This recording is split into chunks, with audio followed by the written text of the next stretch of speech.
one of the features that might be a little controversial in the package, but a very important feature because it's part of the social contract that we have when we play airsoft with one another, is the ability for a host to supply a warning to a player for undesirable behavior. Sensitive topic. Yeah. Different jurisdictions or different areas handle player misbehavior in different ways.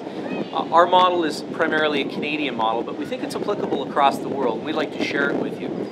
What we've done is we've created a two-stage or progressive discipline system.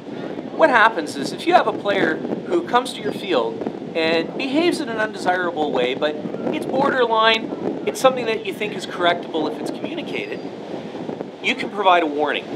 What a warning does is it records in the player profile, and in all of these, both with warnings and bans, are between two people. It's not public information. Okay, so nobody has to save face. There's no public admonishing of anybody of anything. No flaming. The whole idea behind it is to foster communication and change behavior from undesirable behavior to desirable behavior.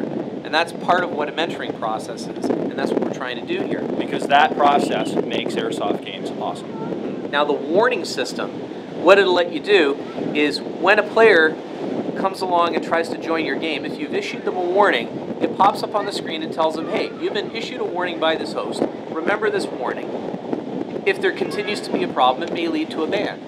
Now if that player comes to the field and that game misbehaves and perhaps violates safety rules to the level where you don't feel that person should be allowed to play with the people who you trust because they might get hurt, you can issue a ban. And what a ban does is it provides the reasoning behind why somebody can't come to a game, and it blocks them from attending your games.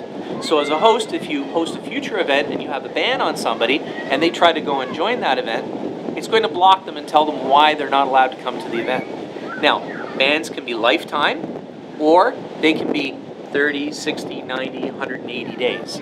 They can be short or they can be long depending on what you're trying to accomplish.